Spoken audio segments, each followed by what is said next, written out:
Hello everyone, welcome to my YouTube channel. आज हमारा topic है एक्सरसाइज 7.2 क्वेश्चन नंबर 7।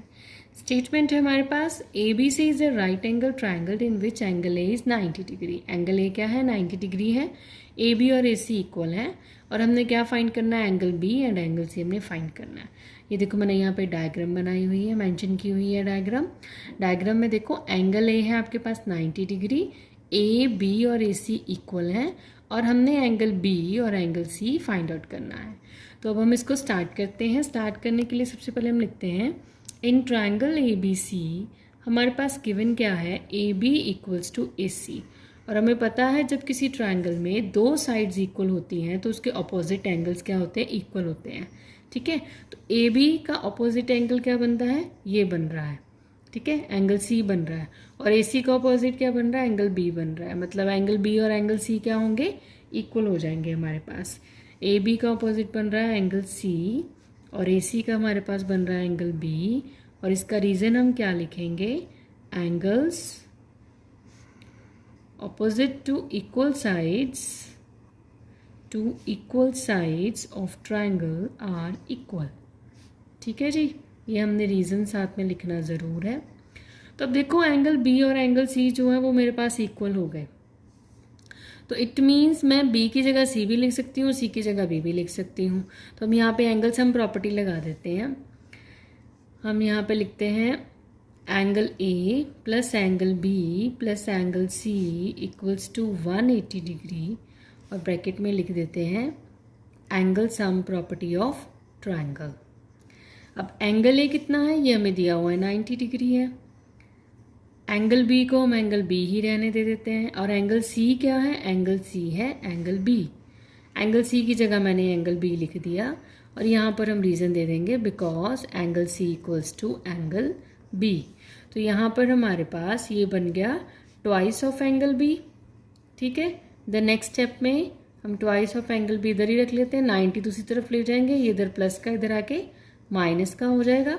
ये बन गया twice of angle B is equals to 90 degree, angle B equals to 90 degree by 2 that is 45 degree. अब अगर angle B 45 degree है और एंगल बी और एंगल सी क्या थे? आपस में दोनों इक्वल थे, हमने ऊपर प्रूफ किया था ना। तो एंगल सी भी क्या आ जाएगा? 45 डिग्री आ जाएगा।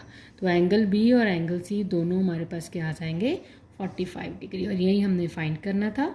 तो इसी के साथ हमारा क्वेश्चन ये जो है कंप्लीट हो जाता है। तो नेक्स्ट हमारा क्वेश्चन है question number 8। Show that the angles of an equilateral triangle are 60 degree each. तो हमने एक इक्विलेटरल ट्रायंगल बना ली है A B C. Equilateral triangle कौन सी होती है? जिसके सारी साइड्स क्या होती हैं? इक्वल होती हैं। तो यहाँ पर देखो हमने इक्वल लिख दी। ठीक है, सारी साइड्स यहाँ पर इसकी इक्वल है और इसका ईच एंगल जो है वो हमने कितने डिग्री प्रूफ करना है? 60 डिग्री प्रूफ करना है। तो सबसे पहले हम यहाँ पे लिखते हैं इस ट्रायंगल में ए बी इक्वल्स टू ए सी पहले लिख देते हैं। ये दो साइड्स अगर इक्वल हैं तो इसके ऑपोजिट एंगल ये दोनों इक्वल होंगे। Therefore angle B is equals to angle C और रीज़न वही एंगल्स जो अभी तक हम दे रहे हैं, angles opposite to equal sides of triangle are equal.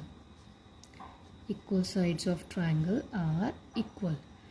ठीक है, देन उसके बाद हम बाकी की दो साइड्स ले लेते हैं। हमने पहले लिया ए बी एंड ए सी लिया, अब हम A B and B C ले लेते हैं। ए बी और बी सी भी तो इक्वल हैं। ठीक है, अब ए बी के ऑपोजिट हमारे पास कौन सी एंगल बन रहा है? ए बी का ऑपोजिट हमारे पास सी बनता है। यहाँ पर मेरे से उल्टा लिखा गया है, यहाँ सी आएगा और ए सी का ऑपोजिट यहाँ पे बी आएगा। ठीक है, ए बी का ऑपोजिट यहाँ पे क्या बन रहा है? एंगल सी और बी सी का ऑपोजिट क्या बन रहा है? Angle A. रीज़न यही सेम आ जाएगा, आप यहाँ पे एज इट यहाँ पे लिख लेना। देन उसके बाद थर्ड हमारे पास जो कौन सी साइड बचती है? थर्ड हमारे पास बचती है A B and A C. A B and A C भी हम ले चुके हैं, A B and B C भी हमने ले लिया। अब हम ले लेंगे A C and B C. A C and B C. A C का अपोजिट हमारे पास कौन सा बनता है? एंगल बी बन जाता है और बी सी का अपोजिट बन जाता है एंगल ए। सेम वही रीज़न।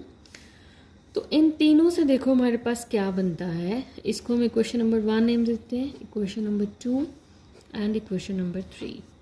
तो फ्रॉम 1, 2 एंड 3 हमें क्या मिलता है, एंगल सी है बी के इक्वल और बी है ए के इक्वल, ए है सी के इक्वल।